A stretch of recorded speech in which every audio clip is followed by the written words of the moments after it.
I think the interesting thing is that it's unique to everyone, right? So there's like, we have the DSM-5. That's the diagnostic tool that doctors use. It's also a group of agreed upon parameters that generally describe behaviors, right? No one fits into a diagnosis specifically. So the point is that even though we can generally talk about this, and even though we have general diagnosis there, it's an individual thing for everybody. So I think the important thing to recognize is that we all have this personal responsibility to not only take ownership of our mental health, but to discover what makes us tick, discover what works for us. My wellness plan, my system isn't going to necessarily work for you, right? We have different backgrounds, different chemistry, different makeups, right? And so, so this idea of feeling empowered to really dig into it and not be afraid to see what works, I think is something that I want to see more in the mental health field, and this, the pop a pill, fix it thing, it doesn't work that way, and we have a very quick fix society. We have, I feel like in a lot of ways, a lazy population who doesn't want to have to do the work. And I'm sorry, but it doesn't work that way, it does take work. So you would say you would want the message of self-responsibility out there more than it is right now? Yeah, I think there's a duality. So I think personal responsibility is a big part of it. Absolutely. As they say, when you look in the mirror, that person looking back at you is 100% responsible for your health, right? No one can do it for you. Your doctor can't do it for you, right? But that doesn't mean you have to do it alone. And I think that's the powerful thing when it comes to peer support, when it comes to community, and just communicating about this stuff in general, is understanding that, okay, I have to walk this path, but I could do that with someone by my side, or better yet, with a community by my side, people who can support me. So, the idea isn't for someone to carry you along the path, but, perhaps if you need to lean every once in a while, or if you need to sit down and take a break, then you have people there who can support you. So I think it's both. I think it's a balance of that personal responsibility and saying, yes, this is my health, but then not being afraid to reach out to other people and ask for help and ask for that support too. Do you know who Dr. Jordan Peterson is? Mm-mm. So he's a clinical psychologist. He's big online. He has a lot of videos out there. He's blown up probably about the last year and a half, 2 years. Anyway, one of his biggest messages out there is responsibility. He deals with, so he's a clinical psychologist, so he deals with kind of the worst cases out there, depression, psychosis, essentially the most severe cases. But he, according to him, what he tells a lot of his patients and now kind of everyone else is that responsibility can be one of, I don't want to say cure, but can be an immense help for people suffering from depression, not knowing what to do, or it's funny because you're saying a lot of it is you'll prescribe drugs or whatever, you go down your rabbit hole. Out of all the options, he was saying you make your bed every day. It's like, make your bed. Simple things like stand up with your shoulders back. Yeah. Things like that. That's interesting that you absolutely say that too. Yeah, you have to do the work, right? And whoever said that life is easy or that the point of life is happiness, I'm sorry, but that's not true. It's work. It takes work. It takes self-sacrifice. It takes being involved in a community. It takes all of these things that are not easy in order to have a successful life, in order to have a life that, is thriving. And, of course, the ironic thing about it is that with all of that work and with all of that trial and that tribulation and self-sacrifice is when we find peace and when we can find a place that we're happy, But to get it from something that's advertised on TV, or by popping a pill, or by, drinking alcohol, or whatever it is, finding, the perfect spouse, whatever it is, it's not it. It's not the path. So this kind of iteration of my life, the last 10 years of this journey of really taking ownership of my wellness has been, not been easy. It's not been, a smooth sailing, but what it has been is incrementally progressive over time. Learning skill sets that I slowly implement in my life and I can build on and build on and build on. One example is, for instance, like I said, I don't have a college degree. I didn't do well in school. I had to relearn a lot of basic things. And, and some of those things still come back to haunt me. Some things that I misspell something and I'm like, God, I should know how to spell that. Oh, I don't think you're alone in that. Trust me. Well, that's good. That Trust makes me, me you're feel like, better. oh my God. Like if somebody saw me do that just then, that would be Thank God for spell embarrassing. check. Yeah. Right? Yeah. But, in any case, the point is that, I've had to go and strategically look at how I can build skill sets in my life. That also goes for my mental health, building good sleep hygiene is something that has taken me many, many, many years to do.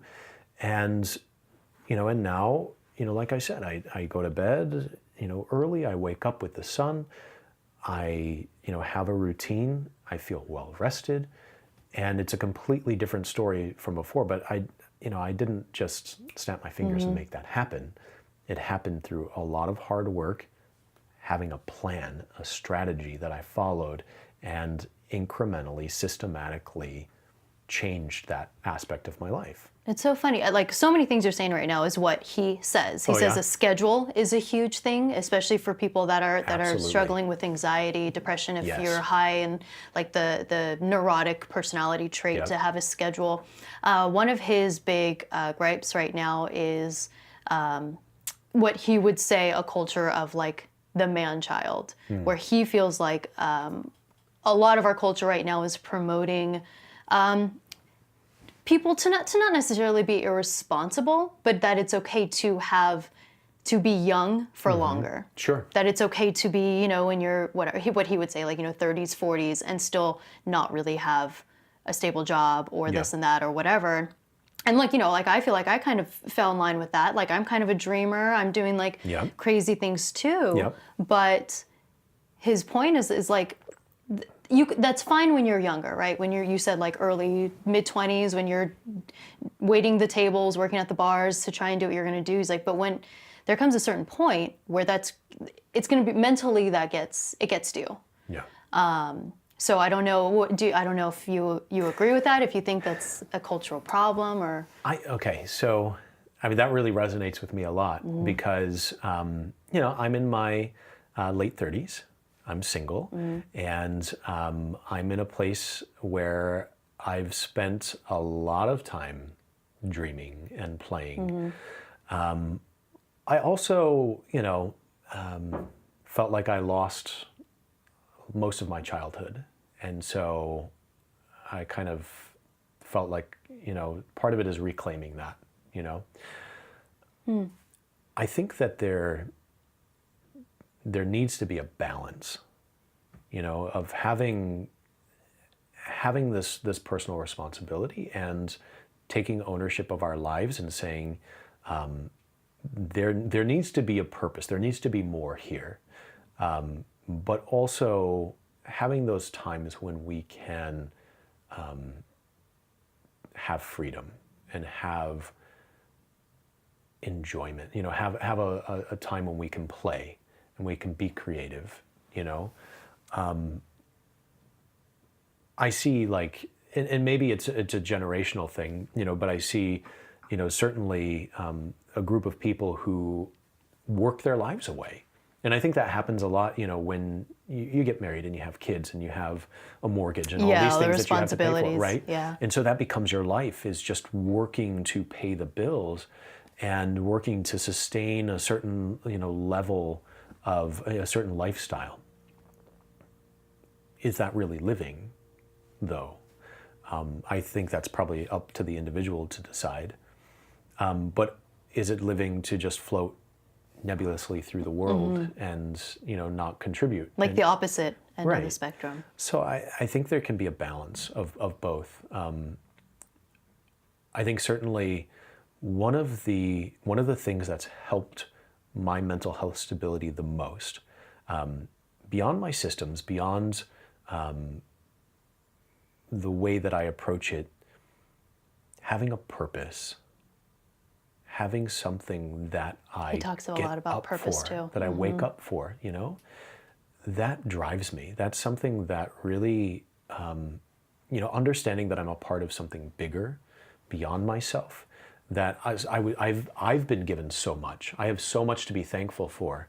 Every morning when I do my meditation, I have a kind of a gratitude practice that I end it with, and it starts with just feeling my heartbeat and recognizing that heart started with this spark, this divine spark that was the coming together of my parents, right?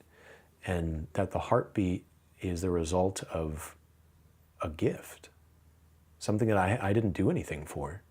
And I was entrusted with this gift, and I have a personal responsibility to take care of it.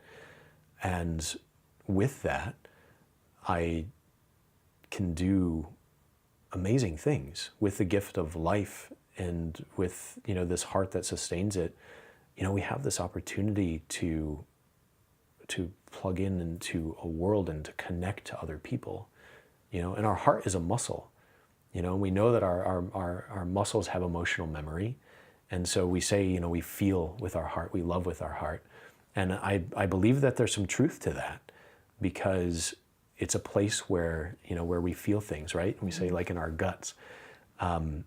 So in any case, just simply having that gratitude for the heart, but understanding that there's an energy that, is in us, that connects to other people, that connects to something larger. I've been given so much. How could I possibly not give some of it back, right? Have you ever thought about, on that note of, you said your parents coming together to make you, the chances of that happening, have you ever thought about the actual chances of you being here from not just your parents, but for their parents to be together, for them to have been born, for their grandparents? I mean, I heard the chances of the fact that we're even here right now is like, what, a million times more than the chances of winning the lottery? Yeah. That was kind of a mind trip for me when I heard that. Yeah. And I mean, how fortunate, what a blessing, that we have this opportunity to just be on this earth, in this like spinning rock in the middle of, we don't know what, Right. we don't know what else is out there. And to be like now sitting in this room, talking with you, it's really surreal. But I have to believe that it's for something, and that I have to believe that there is some purpose to it, and and understanding that is kind of what propels me forward. What role do you think nutrition and diet and lifestyle play into this? Yeah, so huge. To answer your question, I think it's integral to mental health, to wellness in general. So So I eat a plant-based diet. Vegan? Yeah, and it's something that it's been an evolution for me. Really over the last like 5 years, I kind of stopped eating meat and stopped eating, pork and beef. And then I was like, oh, I feel better. And then, stopped eating chicken and fish. And, and slowly, like as I cut things out of my life, I just started feeling better and better. And it was like, okay, this works. Dairy was, as it turns out, a big trigger for me. Trigger for mood instability, trigger for anxiety. Really? Yeah. And since I've cut dairy out of my life, like my anxiety levels have been really? Dairy was the one. Would you say comparable to, because you also cut out caffeine? Yep, caffeine was another big one. Now, caffeine, I feel like there's more of like a direct, like it's proportionate, right? So the more caffeine, the more ramped up you are. Dairy is one of those things that is more like a base level thing. It's like that. So I compare it to like generalized anxiety versus a panic attack, right? So like caffeine is more, I equate that with more like panic attack, like that level, whereas like dairy is more like the generalized anxiety. And cutting that out has really just lowered that. Do you know why? Have you looked into it at all? Well, there's a ton of hormones in dairy. And as it turns out, I've always had a sensitivity to dairy. So a few years ago, a friend suggested that maybe I was lactose intolerant. So in cutting it out, I was like, whoa, okay. I had all of these stomach issues though the entire time growing up that I didn't realize. And so I talked to my mom and I was like, Mom, guess what? I'm lactose intolerant. She's like, oh. She's like, that makes sense. That explains a lot. Because when you were little, you were on formula and you had such a bad reaction to it. You broke out and you had like the worst stomach pains and all that kind of stuff. So we had to switch you to soy formula. And I was like, and then you kept feeding me cereal with milk and cheese. That was a sign? Yeah. So I suffered for basically all these years. And probably like a lot of anxiety when I was growing up was like as a result of what was like dairy was doing to my system. So I mean, I've always had a sensitivity to it, but I noticed that when I would eat dairy, I would have like mood instability for a couple days after that. And it's just, our diet, our nutrition affects our system so much. We're because of processed food and because of the environment that we live in, I think we've become really desensitized and we don't know what it feels like to actually feel good, to actually have our systems run well. So that's why I think elimination diets are a great thing to experiment with. Where you just cut out something, eliminate certain it, things, and see how that affects you. See how it reacts. See how your system reacts, and just do a little experimentation. That's really like the last 10 years have been a lot of human experimentation. Unlike the human experimentation that I thought was happening to me when I was little, this is stuff that I get to control.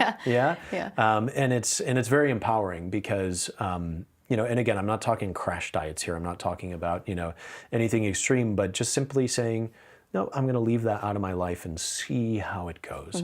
See how trying to manage my sleep. So diet is a big part of it. I think my last big hurdle with that is sugar. That's been a hard one for me. I've done like a couple sugar cleanses, but it's just like it doesn't always stick. So when you say you try to cut out sugar, do you mean like sweets or do you mean sugar, like carbs? I mean sweets. I mean, like I have a sweet tooth, and so I don't keep cookies in my house because you'll eat them. I will eat all of them. It's like, I'll buy a pack of cookies. Like this will last me a week, and like the next day I'm like, damn it, I ate all those cookies. The holidays are the worst. Oh my gosh. My birthday was just a couple days ago, and so you probably saw like there's just all these, and they're here because whatever. But there's just stuff. Too much. It's just too much. Like at that time it was great, but now I'm like, Yeah. now I'm gonna eat it all. Like, ugh. I know. But I know. Which is, it's nice when people do that, but it's also, part of this idea of setting boundaries and managing expectations. So part of my, my relationships with people now is letting them know, here's the things that I eat and that I don't eat. Here are the things that are triggers for me. And so I'd appreciate your help in not having that stuff accessible.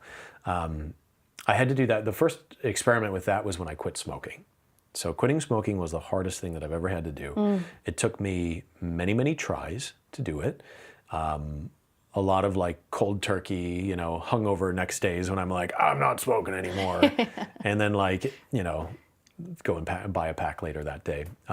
That was the first time where I really had to create a system, create a plan that involved, it was very in-depth, but a lot of like behavior modification. I had a whole reward system built in. well, what was it? So one is anybody that like my smoking friends or my bar friends, I had to tell them, we can't hang out for a while.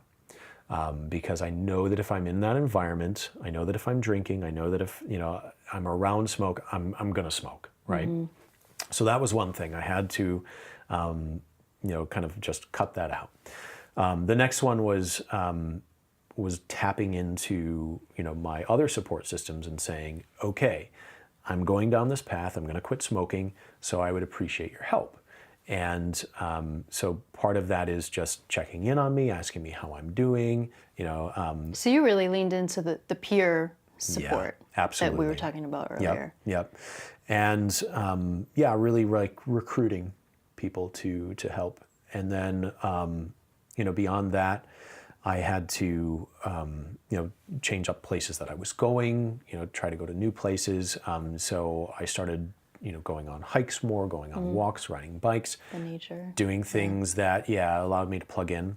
I had everything from like Australian chewing sticks with tea tree, like they're tea tree infused sticks. They're awesome. You can get them at Whole Foods or... They're for chewing? They're for chewing. Are they for people trying to quit smoking? Well, that's a lot of people use them for that. Oh, okay. So tea tree is kind of a, naturally helps with, cleansing the body and with that anyway. So, but it helps with the kind of like oral fixation part of it.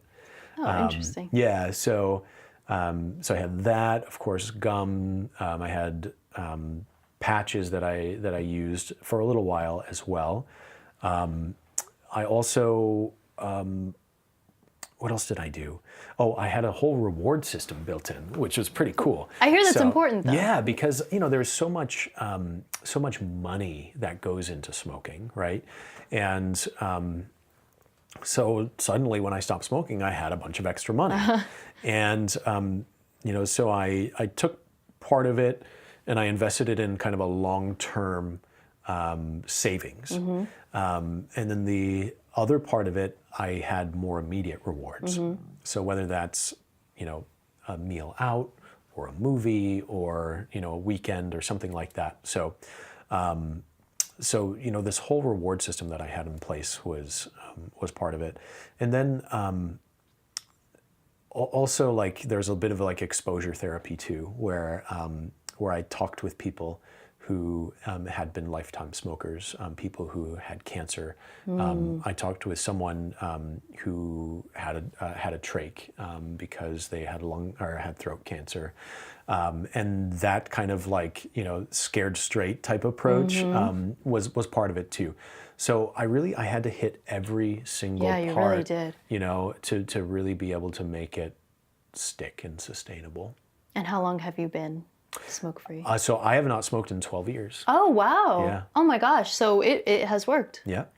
Yeah. Wow. Yeah, and now I'm one of those people that like if I smell smoke, it like turns my stomach, or if people are smoking, I'm like, can you go do that somewhere else? Yeah. I'm I was one just, of those guys. who was I saying to the other day? I was like, I think because once they passed those laws a few years ago that you can't, at least in California, you can't smoke indoors really. Yeah. It's kind of surprising to me when I do see people or a group of people smoking. Yeah. I feel like it's not nearly as common as it used to be. Like, and usually it's usually just a couple people outside. Yeah.